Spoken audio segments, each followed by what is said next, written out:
Hi. I'm Nick. I'm Jill. And we're Hipstrings. This is episode 5, and it's June 27th. 27th, Yeah. 2017. And we actually have an episode name before the episode. Yes. The Fiber Strikes Back. I'll let that sink in and how awesome that is, because it works on multiple levels. Yes. This came because some of my friends, they asked, so is episode 4 going to be a new rope? At which point I was like, damn it, I missed the opportunity for a Star Wars reference. And we didn't even have a good name for the last one. But now, the Fiber Strikes Back. Because when the die gets into the fiber that's striking. All right, anyways, on to the episode. Yes. So our daughter, we were gone for the last week. Yep. And now we're back. And we were gone so that our oldest child, Gabriella, could go to Little Folk School at the John C. Campbell Folk School in Brasstown, North Carolina. And she recorded a segment where she is going to talk about what she learned at folk school. And it was kind of amazing. The segment or the folk school? The folk school. The segment's pretty cool, too. All right. Well, why don't we put that here? Okay. Hi. Hi, I'm Gabriella. Hi, Gabriella. Where have you been the past week? At folk school! Folk school? What's that? It's a camp where a ton of kids and teenagers get to do different crafts. Cool. And what is it called? John C. Campbell Folk School. Fantastic. Middle Folk School. Awesome. So what sort of crafts did you learn how to do? I did surface design, origami, basketry, and felt. All right. Well, let's start with surface design. What's that? Surface design is where you do designs on the surface of things. Okay. Why don't you show me something that you did? Okay, so one of the things I did is a banner where what I did is I took shaving cream and some paint, some fabric paint, and I put it in and I mixed it up to do like a pattern like this and then that. And then I dipped the fabric in and then we let it dry, and then another day we took like stamps and stuff and put it underneath the fabric, and we took pastels and peeled off the wrapper and put it on the side and went over it. Very cool. And then we found a stick and we sewed over it, and we made this. Beautiful. As a banner. We made it a banner. And then I also did a leaf.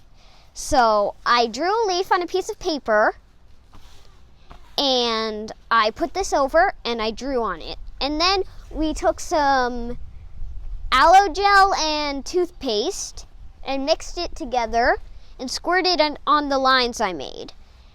And then we painted over the aloe gel and painted the outside black. But when we were washing off the aloe gel, the paint washed off. So we tried to use fabric markers, and that didn't work as well because it was wet. And so we ended up using Sharpies to redo what we colored.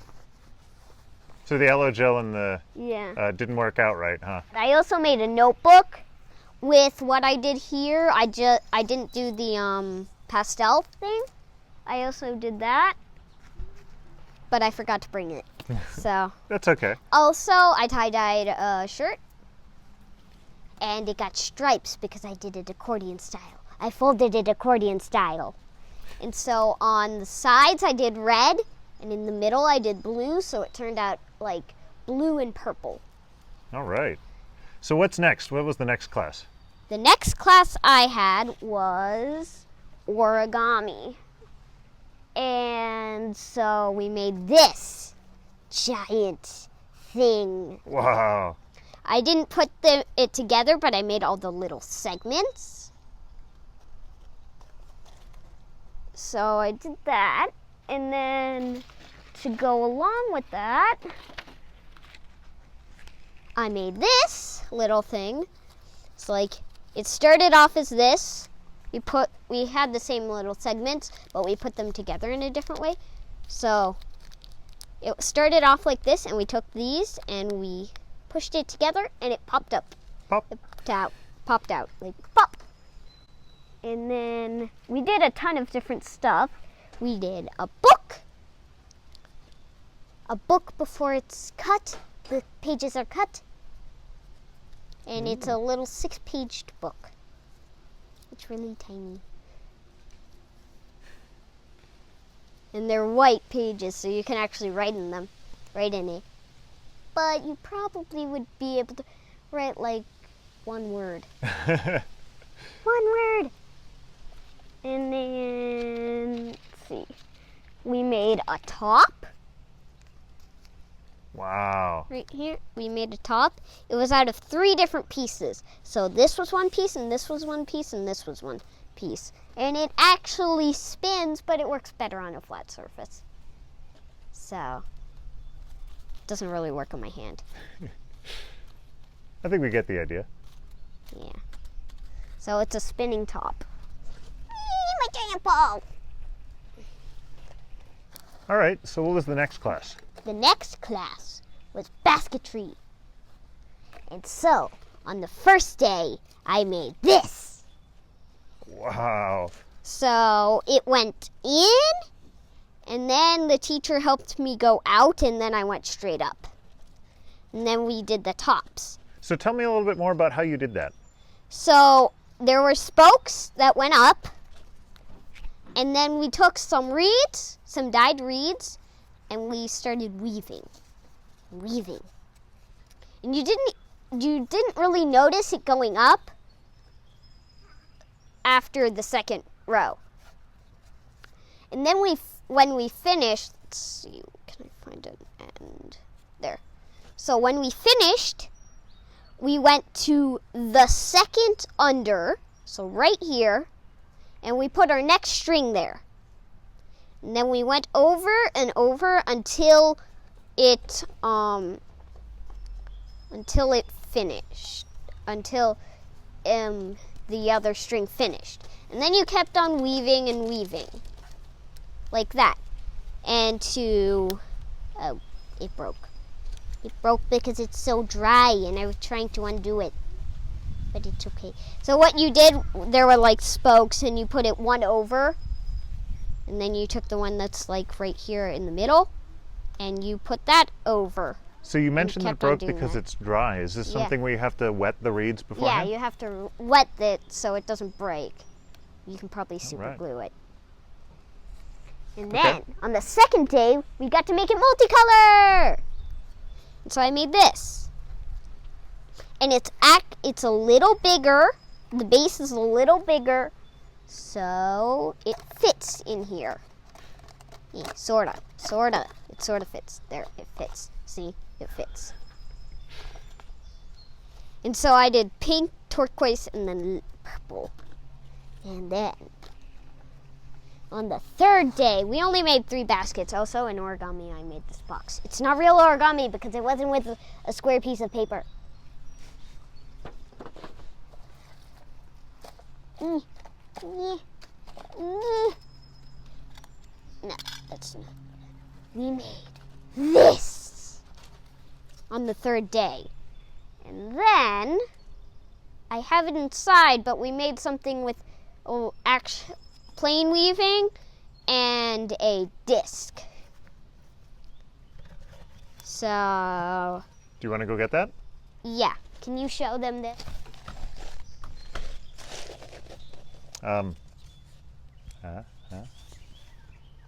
Makes a very good hat. You can't see your head.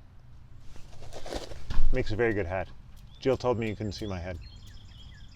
It's not a hat. Get out of here. Leave. So I went inside and grabbed this. And this is what I made with the weaving and a CD. We did the the side that showed it, so like the back was really pretty if you didn't do the back. And so what we did is we wove and wove and wove, and we did like 2 adult arm length of yarn. And then here I ran out, and so we did a knot that connected the 2 strings, so the next one. And I actually did 2 different yarns. So there was one with black and one like this. So here you can really see the difference, and then there. And so we tied it, and so we put it through the middle so it wouldn't get in a rig. We put that one in the middle too. And so we kept on weaving and weaving, and then here we needed to do it again. And so we put that in the middle. Then we kept weaving and weaving, and then we ran out here, and so we put that in the middle. Then we kept weaving, and we ran out here, so we put that in the middle. We kept doing that. So then at the end, when we were done, we took them all out, and we strung beads on them. And I did a pattern of dark pink bead, light pink bead, dark pink bead, and light pink bead. And then I did it on all of them. And then it hangs like this. So it's sort of like a dream catcher, but it isn't. And then on my last class, which is felting, on Thursday, we made a piece of felt, and we finished up felting it on Friday, and then we got to make a design on it on Friday. And so we could make it a bag, so I made mine a bag. It's a little uneven. But what I did is, here's the ground, here's the sky, there's a cloud, and this is a sheep. These are its 2 legs, and that is a leg.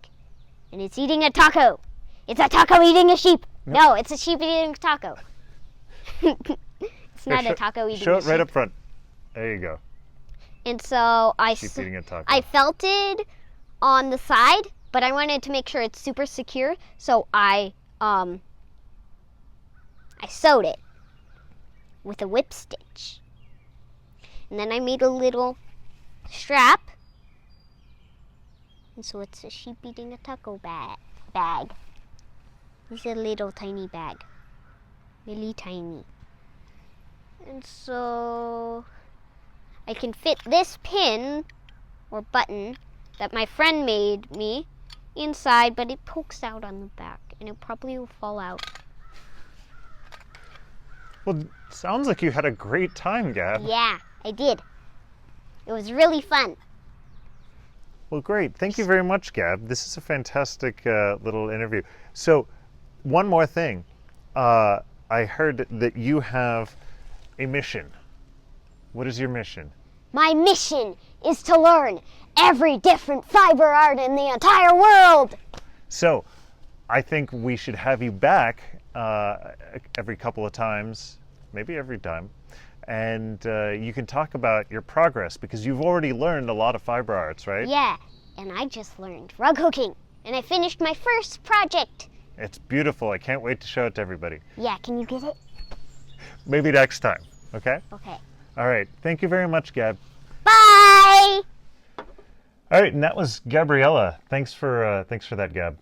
If you guys like having little segments, as you saw, she's planning on taking over the world in terms of learning every type of fiber art. So if you're interested, tune in. She might end up getting her own podcast, considering she's got a lot to say. But all right, on to our stuff now. So in Warp, Twist, and Loopy. So in the last week, we've had a lot of travel time. Yeah, that seems to be when I commit. So we went from Pittsburgh to North Carolina, 2 different ways, taking 2 days each time, because Google telling you there's 10 hours of driving to do when you have 3 kids, 8 and under. You had a 1.5 multiplier to that, easily. It's not for the weak of heart. Yeah. Yeah. And so we decided to enjoy the journey. And so we'll talk a little bit more about where we stopped along that journey. But first, let's talk about what all that travel time got us, which a lot of knitting time. Yeah. So Why don't you start? So my first is an FO. It still needs to get washed and blocked, but I wove in all the ends today. And this is little Christopher's Crazy Heart, knit in Bowie DK. So it's bone for the main body. And then the colors in the yoke are Marine, Caribbean, Leaf, and Goldenrod. So tried it on him today. He will Fits perfectly. Yeah, hopefully he doesn't grow too much before Rhinebeck. Yeah. It'd be a miracle if he grew out of this before Rhinebeck. So Well, we could always starve him to make sure he doesn't grow too much. that's not a good idea. Oh, okay. So that's 1 sweater out of 5 down. And So- and I got to you saw last time I started, and I've got a sleeve. Look at that.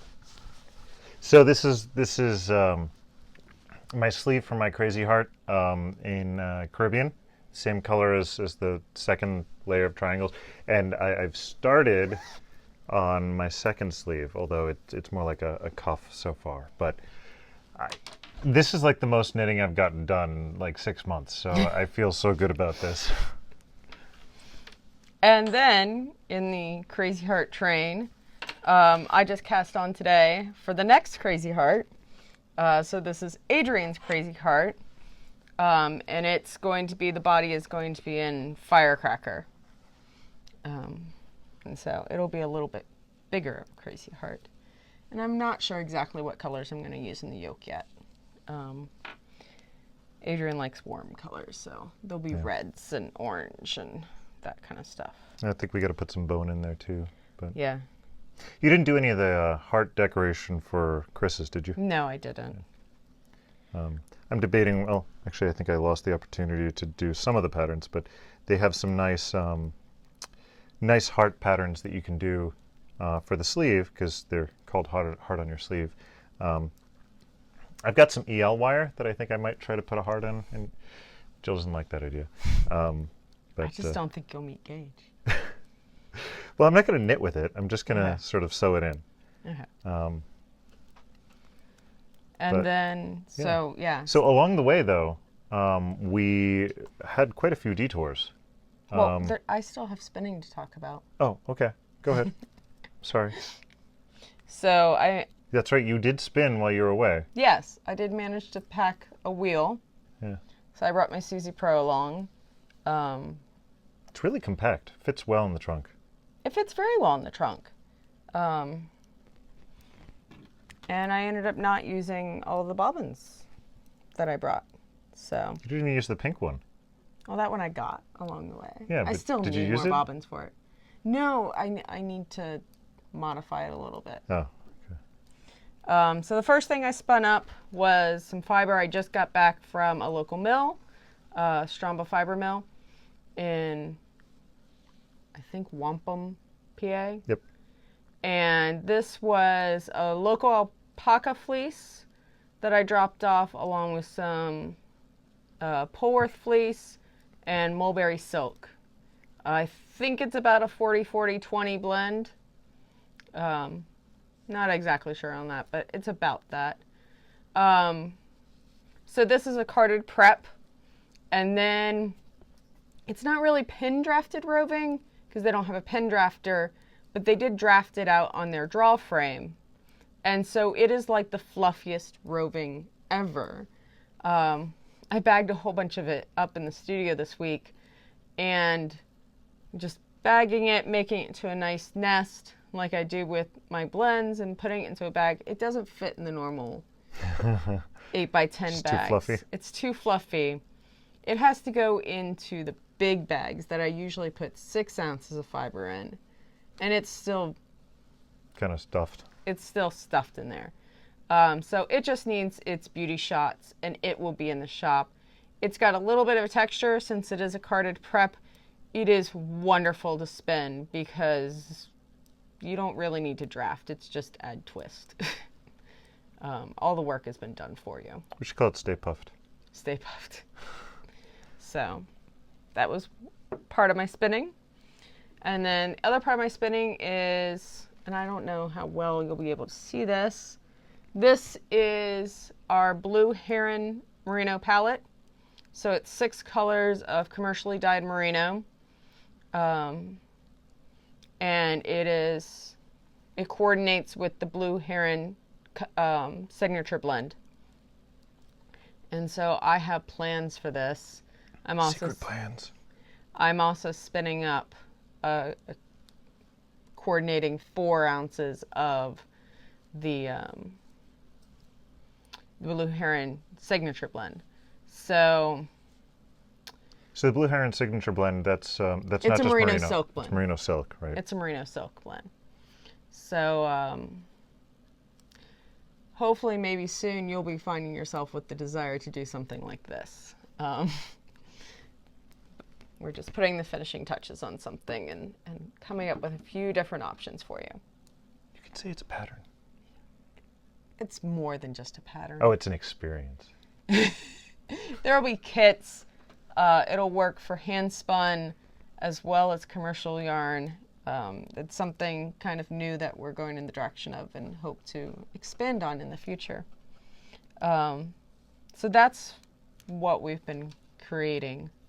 Yeah. So back to adventures. Yeah. Because we had a pretty fibery trip. Wasn't expected to be either. Wasn't expected. None of these stops were expected except maybe one. So we were driving through Ohio and then down through Kentucky and Tennessee to North Carolina. That was the first way we went. And when I was planning the trip, I was like, last time we went through Lexington. I wonder if that's close to Frankfort. And it was. Because that's where the Woolery was. Or still is. Still is. So I was like, we should stop by the Woolery. So then we get out of Cincinnati. I'm like, I wonder if there's any bourbon in Frankfort. Because when we had stopped in Lexington before, we had stopped at a distillery.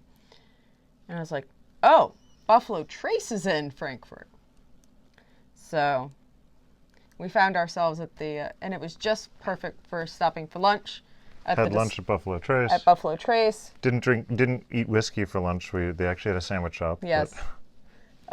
Picked up some gifts for Father's Day. Yep. And then discovered that the Woolery is 5 minutes away from the Buffalo Trace distillery. So if any of you find yourself traveling anywhere near Lexington, Kentucky, and you might have a partner who's not into the fiber arts, maybe they'd be into going to the distillery, and then you can have a chance to go to the Woolery. You can do a trade-off. Yeah, because they really are minutes apart. And so we went to the Woolery, and it's so different than the type of craft stores we get around here that we're used to. We're used to mainly knitting shops where people are primarily knitting. Sometimes they'll get into crochet, sometimes spinning, maybe some mild weaving on like a rigid heddle loom, but not really anything serious into weaving or other fiber arts. And then you go into the Woolery and, there are all the looms. Well, you walk in and you're hit in the face with a loom that's as big as you are. Yeah. And then there's another one like that behind it, and another one like it behind it, and another one like it behind it, and then probably 20 different spinning wheels. Yeah. Which was great because our Adrian, our second child, he's walking through and he's like, well, that one's mommy's, and that one's daddy's, and that one's Gab's. This one's mine. And going through and identifying all the wheels. Our children might be spoiled. Really? Maybe. But they had a great selection of a little bit of everything. Yeah. Right? So including a rug hooking kit. Yes. So our daughter picked up a rug hooking kit because she tried out rug hooking at Waynesburg in May. and really took to it. And so she really wanted a kit. So we got her the Harrisville Designs rug hooking kit, which didn't last long. She didn't actually work on it on the trip because we needed to staple it to a frame. But as soon as we got home, the first thing Monday morning, she's trying to like put it together. She's asking me for tacks. I'm like, don't worry, I'll go out in the garage, take my furniture stapler, and take care of it. And she just worked on it throughout the day until she finished it. So I think rug hooking's going to stay because I don't know that she's ever finished a project in a single day. Well, it's a great way to use up little scraps of yarn too. Yeah, she was being a yarn snob and complaining about the yarn that was included in the kit.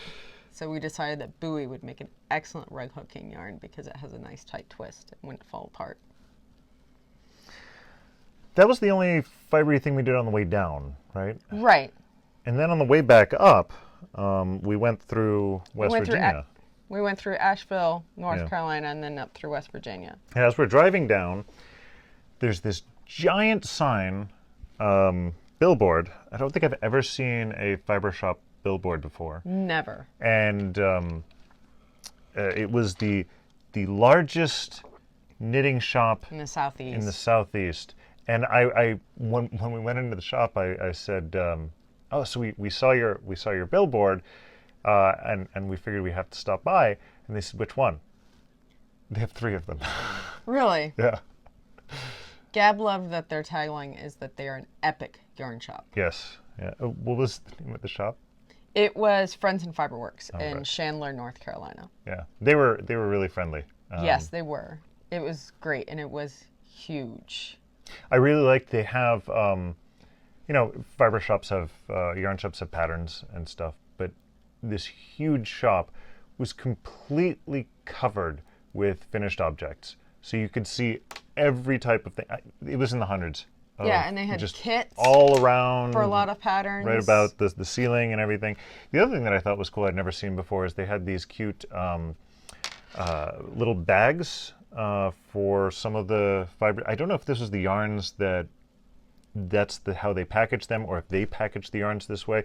But there were these little bags that were like knitting bowls, in the fact that they had a little pre-caked balls, and then the center pull was already pulled out through a hole, so you could just start knitting straight from the bag. You didn't need to do anything. So that was really cool. They had a couple of different, I think they were different brands, or at least different lines. Yeah, and so it was great. I don't go to a lot of yarn shops on a regular basis anymore, and so it was neat to see all of like the newest yarns that have come out, and so much Malabarito. And Gab was really impressed because they had a rug hooking room. Yes, they did have a rug hooking room. And the rug hooking room wasn't only rug hooking, which she was disappointed for afterwards, but Right. the fact that she found a rug hooking room was shocking to her, Yeah. and she loved it. And So then, we picked up yarn and some other necessary things to get on our way. and that was before we went into Asheville Right. proper. So then we went to Asheville for dinner. Yeah. And as we're walking to the restaurant, out of the corner of my eye, I'm like, wait, that's Earth Guild. And it was just around the corner from where we had planned on having dinner. And I have no clue how you saw that, because it was literally around the corner, and you must have had some sort of sixth sense you smelled the fiber. Yeah, I did. So we went to dinner and then came out and went to Earth Guild, and it was just before they were closing up for the day. And walk in, and they have reeds for floor looms. Another one of those things you never find around here. And because the shipping is terrible, we had to Yes, pick one up. and you need, so Nick's floor loom is a 4-harness shack standard. Don't know how old it is. It lost its Lost serial all number. the labeling, yeah. We picked it up off Craigslist, but one of the side things was that basically all the reeds that came with it are pitted and not really salvageable. So he's been weaving on it, but with a very small reed that I got with my baby wolf. And so we have some bigger projects planned for that loom in the near future. So we picked up an 8-dent stainless steel reed that will be full width. Yeah. So that loom finally has a full width reed in decent shape so that it can be used properly. Yeah. And that Earth Guild was fantastic because they had they had wheels, they had looms, they had knitting needles, but no yarn for knitting, right. which was bizarre. They had leatherworking, they had clay, they had screen printing, they had dyeing. They had basketry, They had which Gab basketry. loved. So Gab picked up basketry at folk Well, they know school. that from the Yes. previous segment. In case they didn't. They skip ahead? How dare you? It's a nice segue, isn't it? Yeah. So they had basketry supplies, which that was definitely not going to be something we were going to be able to find locally. Yeah. So we ended up picking up 2 basket kits to work on, and Gab is anxious now to work on those. Yeah, I was going to say, I'm surprised she didn't break into those already. She was trying to get me to break into them this morning. You'll have to do it tomorrow. Yeah. So then we were on our way, and then West Virginia. The a lot whales of enjoy driving. stopping by Tamarack, which is this travel plaza that features local craftspeople's work. Yeah. Very good for inspiration. We picked up a ton of marbles. Because we always lose ours. Yeah, that's true. So Thank you to everybody at the shops who are so kind and so wonderful talking to us and our children. We really have fun meeting other people in the fiber community, and those are really big highlights of our trip. So the last part of the podcast today is going to be all about Tour de Fleece. So if you don't know about it, spinners do this thing where instead of riding bicycles around the French countryside for 3 weeks in July, we spin. Around TVs with Netflix or something. Yeah. Yeah. Maybe you watch the Tour de France. But there's lots of teams. There's no really competition between teams like there is in Spinzilla. But people gather for the community. Usually the sponsors for each team will award prizes and such. It's just a reason to get out your wheel in July and make yourself a whole bunch of lovely hand spun to work with for the rest of the year. It's really a good 'Cause reason. it's too hot to knit. Yeah, there's zero motivation to do anything fiber worky when you're sweating all the time. But this is a good reason. This is a good motivation. This will incentivize everybody, and yeah. Yeah. So it's a good chance to, in preparing for the tour, to give your wheel some attention, maybe some maintenance if you've been a little bit lackluster about, oiling or keeping your wood moisturized, that kind of stuff. So we, some of our wheels that we have in-house need frequent oiling, like our Shact and our Jensen. The oil we tend to use on our wheels is Super Lube, which is a synthetic lubricant, but it's really great. It sticks around for a long time. It works in all sorts of materials, so like plastic and metal, wood versus on metal, metal on leather. Like, it works, and it's not going to degrade any of the materials that you find in your spinning wheels. Yeah. So, and we sell it in the shop if you need to find a place to find it. Are you going to talk about your plans for this Saturday? This Saturday. So we are back. We have an open studio this Saturday. And to celebrate the start of Tour de Fleece, if you want to stop by the studio on Saturday, I am doing free wheel maintenance. So bring in your wheel. We'll get it checked out, make sure it's running smoothly. Properly tightened. You don't have to pay for any lube or anything. We'll lube it up for you. Although you should be continuously lubing it as you're using it, But we'll get it in just like you do with a bike before a race, right? Yeah. So if you're local, come by the studio and we'll get you all set for the tour. And so You part can of the come tour, if you're not local. I keep telling you that. yes, we do have people who come from quite far distances, and it is such a joy when they come to the studio. It makes me feel special for the rest of the day. So part of the tour is being part of a team, or maybe parts of several teams. Yeah. We're going to highly encourage you to be part of Team Hipstrings. This is the first year that we're doing a team, so we're trying to keep it simple. So basically, we just want you to spin. It doesn't have to be Hipstrings fiber or Hipstring spindles, but you get a bonus if you do. There's going to be prize drawings on the rest days. So there's 2 days of the Tour de Fleece that you can take a break and not spin. The goal is generally to spin every day of the tour. So we're going to have prize drawings on the rest days. One of the prizes on each rest day will just be a random. So just a draw from the roster. And then there will also be a drawing that's based on points. So you get points for posting finished skeins, a point for each 100 yards of completed spinning, an extra point for that skein if it's a Hipstrings fiber, and then an additional point if it's spun on a Hipstring spindle. All that stuff stacks, right? And it stacks. Yeah. So join us in the Hipstrings group on Ravelry. That's where we'll be chatting. I'm going to try to figure out a way to have some live chats. We're just trying to figure out how to do it. What's the best media way to do it?